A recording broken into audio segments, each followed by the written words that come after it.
on my way over here, I said to myself, now, it's not going to matter what the room is going to look like. I came in before, as you guys know, I went over and I was signing books. But I said to myself, I don't know what the room is going to look like when I come back.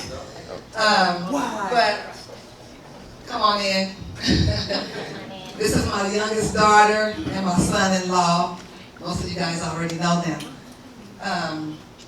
But I said to myself, I don't know what the room is going to look like, but it's 5 people that showed up, or 2,500 people showed up.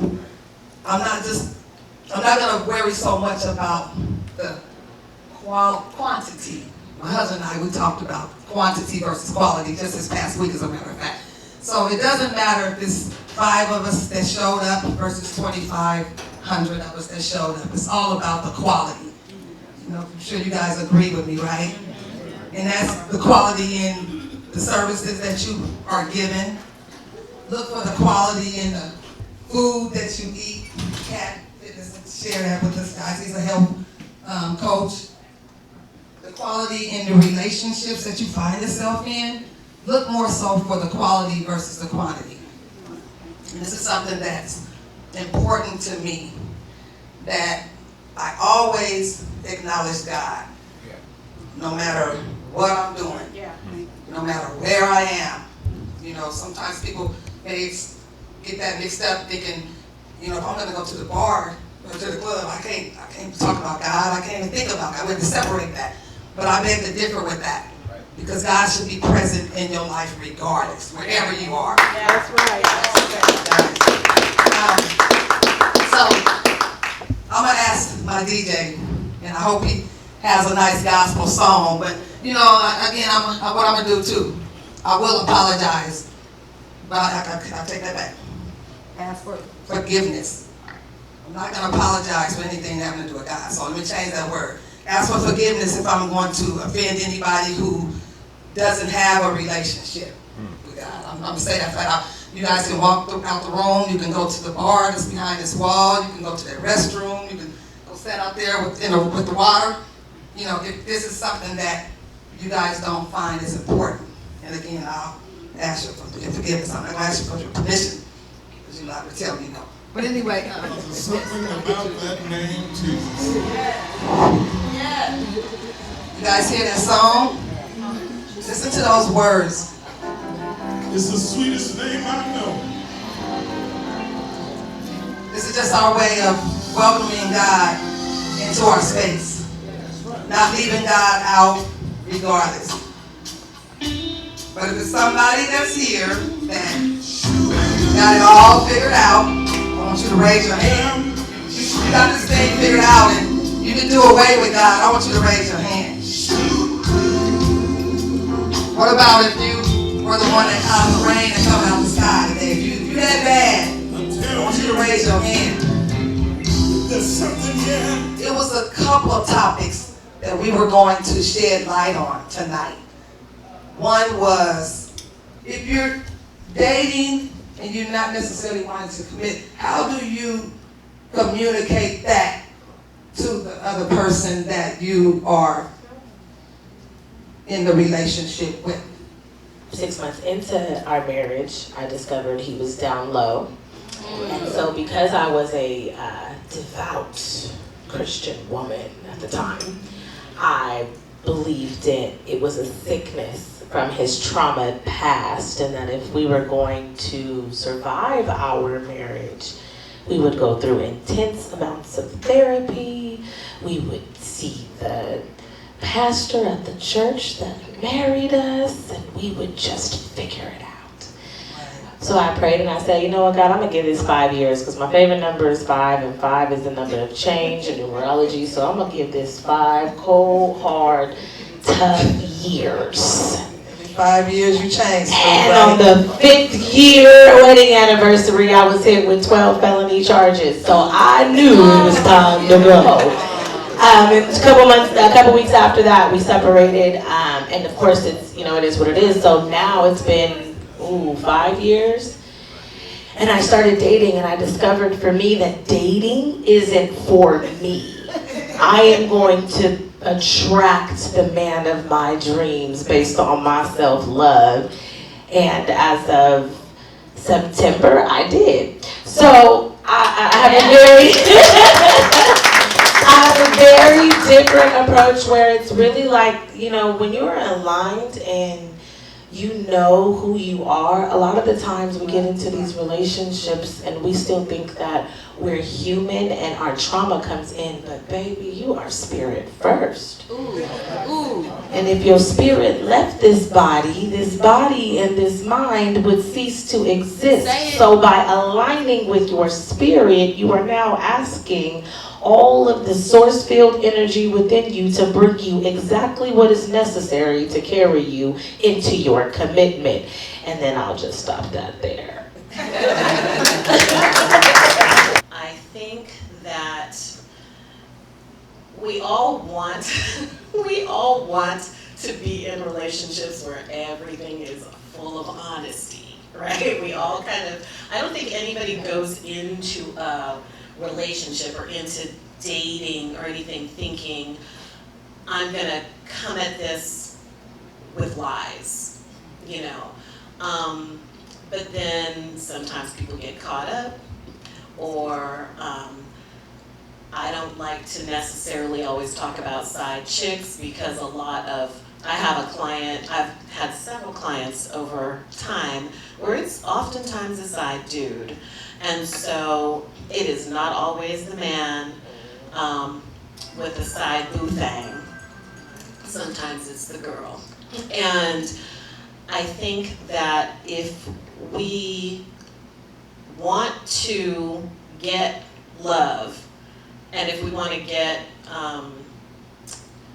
Commitment? no, not necessarily commitment, but if we want like a deeper relationship, you have to start with having the same goals. And I said this at the last event that I spoke at. You have to be in alignment with the same goals and values, and it seems so easy and so simple. That seems so obvious. But people change over time. I've been with my husband for 24 years. And hard work. Yeah, it's like a whole separate job, okay? Yes, it is. And we just had our 17th anniversary, and I said, ooh, this is the 17th anniversary where you did not get on my nerves so much that, and I have a great husband. I have like a really great husband, and I know that's true. But that doesn't necessarily mean that he's always perfect, Right. Or that I'm always perfect, which I absolutely know that I'm not. And so I think that it is like having a mission statement. If you have a mission statement for your business and you have a thing with your business partners, you guys know where you're headed together. So from my personal experience, I always try to make that very clear to a woman initially. If you're somebody that I look at as a friend and we just kicking it, we having fun, make that clear. Don't sell them a dream. Don't leave this person on and allow them to think that, they might be the only one and all these other things, or use words very loosely. Sometimes we use words loosely, like love and all these other terms of endearment. And some people take that very seriously when they hear those words and might, view the relationship in a whole different light. So I think, making sure that the communication's there initially, and allowing that person to be your friend prior to anything else. I mean, you want to make sure if you guys have a solid foundation of friendship, allow that to evolve at the end of the day, and whatever it may turn into, allow it to turn into that.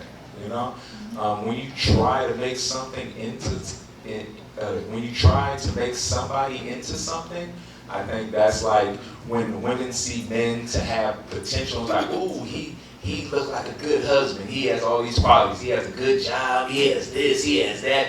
I can make him into a husband. But that man's not ready to be a husband. He's still doing it. He might still be doing his thing, right? So my advice to the ladies, don't try to make somebody into something that they're not. You know, if you guys are kicking it and having fun and enjoying each other's company, allow that to be it, you know? But to try to transform somebody or manipulate them into a situation that they might not be ready for, I think that's where a lot of, you know, hateful or despiteful relationships become. Bitterness. Yeah, bitterness, you know, kids get involved, all different types of stuff start to equate like, oh, well, you know, he has all this potential. If I have his baby, you know, he'll marry me and then, you know, whatever might develop from there. And then a lot of kids develop from that, and then they're products of those kind of relationships. As I matured and better understood who I am as a person, as a human being, I love what, I forget your name, but Ashley. I love what Ashley said. You have to have self-love. And once you start self-loving and developing yourself, I believe, just like she said, the law of attraction takes place. Like, the more you invest into yourself, the more that you love yourself, those people start to appear regardless, right? And it's effortless. If you have, like I said earlier, if you have to try to do anything, it's probably not worth it, you know? If somebody just flows into your life and you have all these things in common, and it seems like y'all been best friends for the last 10 years, but y'all only known each other for a few months, then that's the natural law of attraction, right? And that's what we should be looking for instead of trying to manipulate certain things. So that's my outlook on it. Yes, thank you, Pat. So the dating versus commitment. I have to say, and I agree with everybody on the panel, being upfront, right? Like Ron said, you got to be straightforward. Let the person know that's exactly what we doing. We dating. We are not heading toward the altar. Make it real clear, fellas, and I'm saying that to the women as well. If you know you just out just having a good time, or you know, just playing games or what have you, don't lead nobody on. You know, giving missed messages, miscommunicating. That's my take on dating versus commitment. I was asking, what's the point of dating if you're not reaching towards commitment? It's kind of pointless. Yeah. Can I answer that? You don't know that they're dateable or relationship material or anything like that unless they want to go out with you, you know. And so it's different. I know a lot of the young girls I work with, oh, he's coming to my house to kick it. Okay, so what exactly does that mean?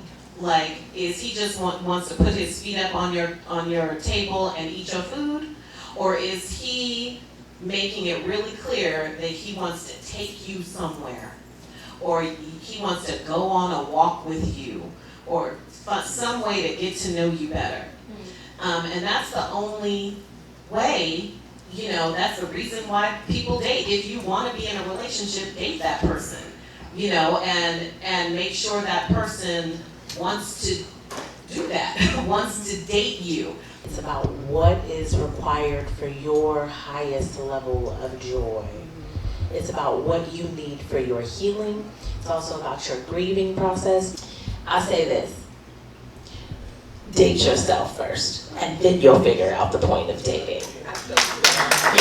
So what are we going for right now to make me be your significant other? That's my question. That's a good one.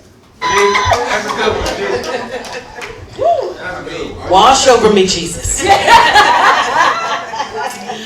Okay, so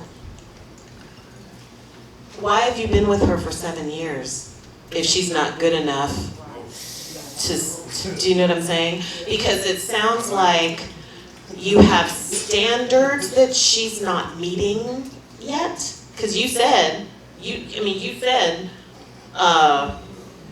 don't want to call her a lowercase b. That shouldn't have even come out your mouth. You know what I'm saying? Because if she's a lowercase b, what'd that make you? Why are you with her? It sounds to me like you know who she is, you know what you're dealing with. You are choosing to remain for 7 long years in this relationship. So that is not her fault right? That's you. Because nobody's got a gun to your head. Y'all ain't got no kids together, is that right? Right. So you have to ask yourself, what are you getting out of this relationship? And also, I mean, is she in the room? Is she here? No, okay. So then she would have to ask herself, if she, at some point, maybe it's this year, like you said, the 7-year itch, somebody's gonna have to ask themselves, what do I want? And is this relationship providing me what I want? Because if you feel like you're not getting what you need from this woman, you want somebody who cooks more, or you want whatever, I don't know what the situation is. Y'all don't even live together, which is fine. That's no judgment. But then the confusion is that it sounds like you're putting the responsibility onto her when you have made this choice, and so it's not her fault that you're staying in this relationship. And so if you're not happy, set her free. So she can find somebody who does want whatever she wants. Because if she wants to get married and that's not you, let her go. I think the most important thing, which all this thing is rooted in, this is my opinion, is if you like them, right? If you like a person, there is nobody that you spend more time with than your significant other. Right? They go around you and they asshole and you don't like them, it's not going to work. So when you start picking out things, okay, I want to make sure this job is like that, and I want them to have this amount of money. Sure, you're going to have stability and all that. But do you like them? Yeah. If you do, then all that will come with ease. Yeah. So I guess directing it towards you, you got to ask yourself, do I like her? If you do, then whatever that thing is, you're going to work it out. Right. And when you started speaking, and I could kind of energetically feel where you're going, I immediately went into client mode. And one of the things I do with my couple clients is when they first come in, they have no clue that I'm doing this, but I listen to how many times me and I is said before the word us. So when I caught on with you, I had 7 me's, 5 I's for every one us. And she wrote it down too. I did. And so I just want to put something on your spirit, because 7 years to most people is a long time, and I understand that. But understanding, I'm going to go back to what I know for sure, which is spirit, which is love. Love is spirit, God is love, all that good stuff. Time does not exist. So sometimes we'll hold on to something because we've been in it so long. But in actuality, it's literally the size of an eyelash of the God that which you are, and tomorrow you could not wake up. So I want to encourage you, if you're so caught on me and I, to spend some time with me and I and decide what it is that you truly are building towards. And if your current companion is a suitable match for your ultimate vision, because I do believe a woman that is for you will naturally provide and add on to you as your helpmate with effortless ease without having to be told. I love to please, but he doesn't have to tell me. I'm inspired to in spirit action. So just something for you to think about. My question or my talk about or whatever was really, once you've been in a relationship or a marriage or so forth, and the other, one or the other got sick, how would you deal with that? So it's work there too, but one thing I can say, trust in the Lord. Amen. Absolutely. And I was running over here to get the mic to share with you guys, because that was an excellent point that she was making about the health part. See, it looks good today.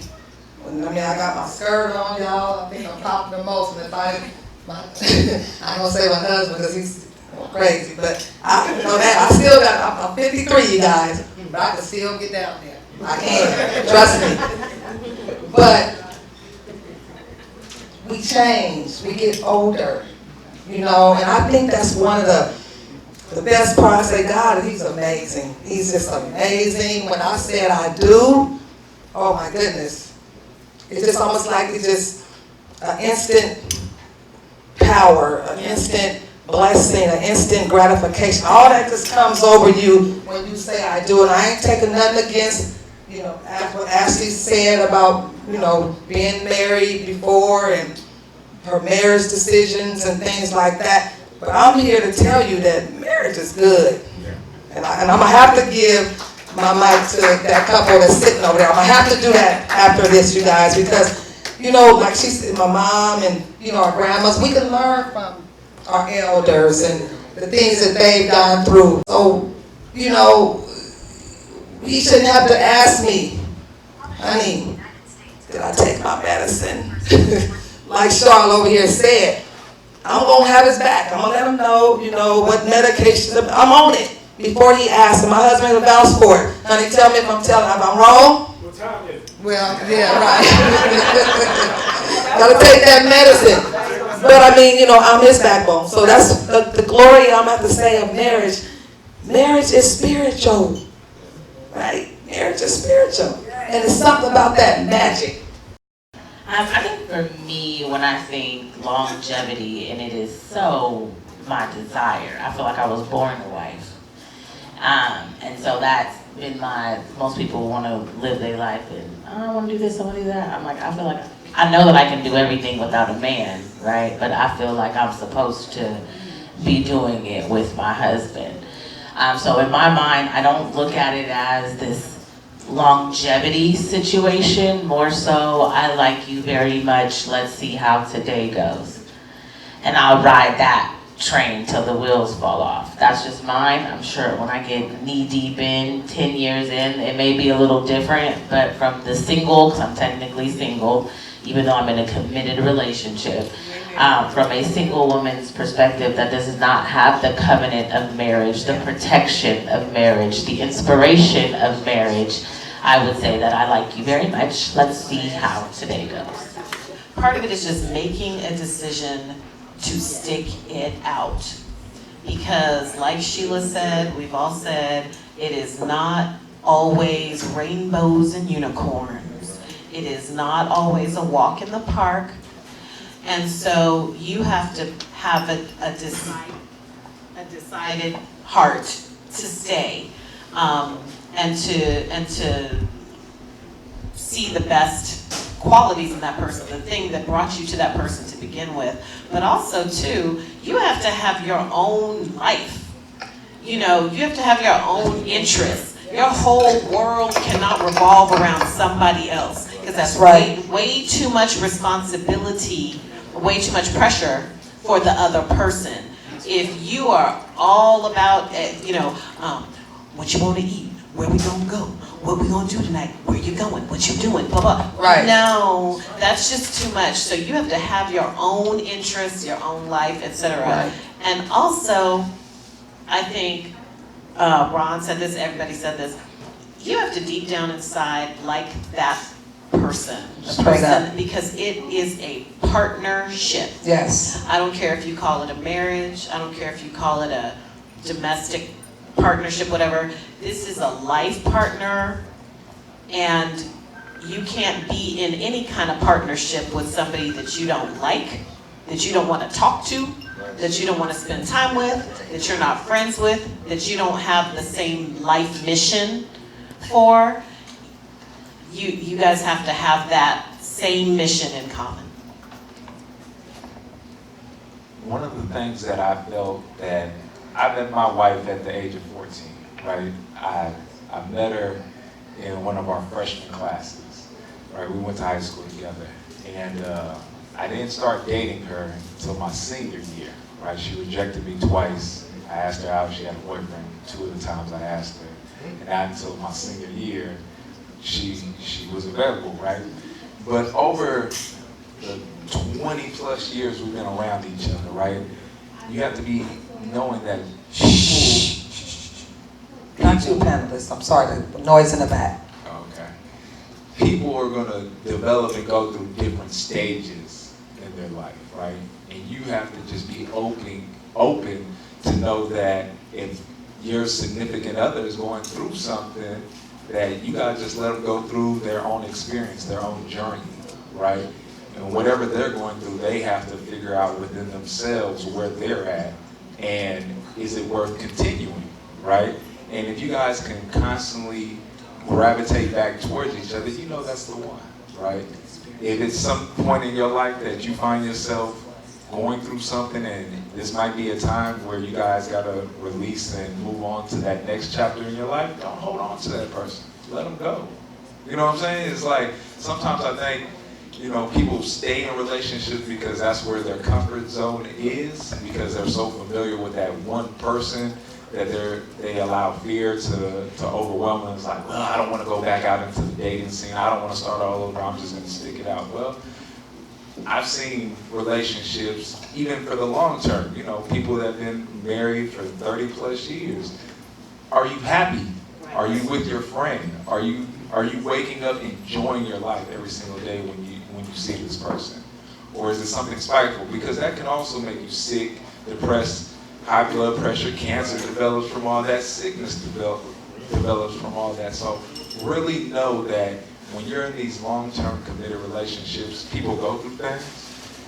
If you love the person as much as you think you do, allow them to go through it. And if it's time where, you know, you feel like that relationship no longer serves a purpose with you guys being together, then allow it just to be, you know what I'm saying, and move on and respect each other's space. So, you know, that's how I look at it.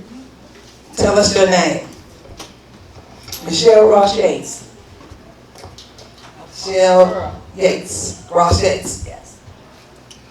Well, I think we all know your marital status, but we'll let her announce that. Your marital status, Michelle. 39 plus. She's been married for 39 plus. Michelle, what is your occupation? Social worker.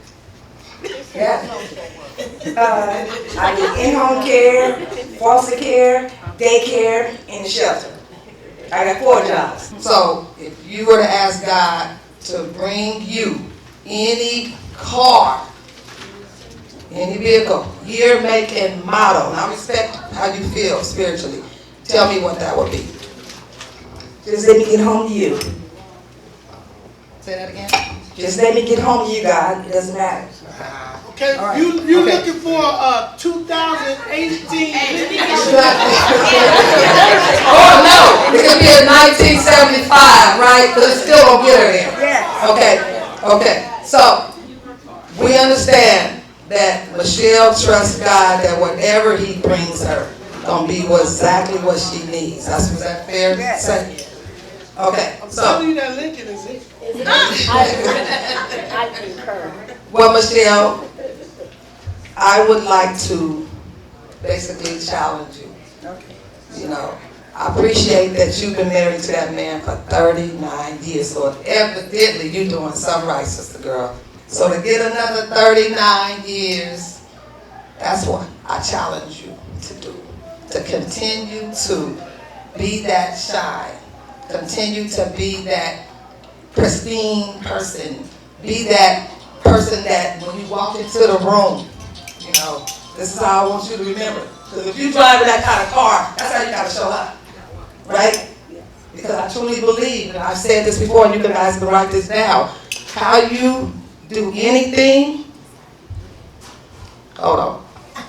How you do anything is how you do everything. always remember that. So, you walk into any room, Michelle, you that Bentley. This is how I want you to show up for your husband. Another 39 years. You know, we ain't talking about time like, you know, we'll be 80, 100 years old, how we'll be looking. But I'm saying that to say, that's how you continue to show up. Excuse me, let it don't crack. That's right. There you go, it still look good. She looks good. And that's all good, right? But that's what my message is to all the ladies that's here tonight that are in relationships, that are looking for a relationship. That's how you show up. Show up like you Beyonce. In fact, you know, if you think Beyonce gonna show up in here, she's gonna be bad, right? That's how Beyonce shows up. She don't show up like this. You know what I'm saying? So, show up like that for another 39 years, and you're gonna have them. I'm going to show up with a gas saver, a Prius. Thank you, Michelle. So inspirational. I love my sister for her doing this book. I love her keeping it so real that I got her back on everything, and it's always gonna be what it is because I love my family. So tonight's event was super good. It solved so many solutions that I had questions for. She was straight to the point. She had knowledge. I can't believe this is the second event. I can't wait till the third one. I'm so excited. Get your tickets, get here. You have to find out what's going on. Come see Sheila Bass.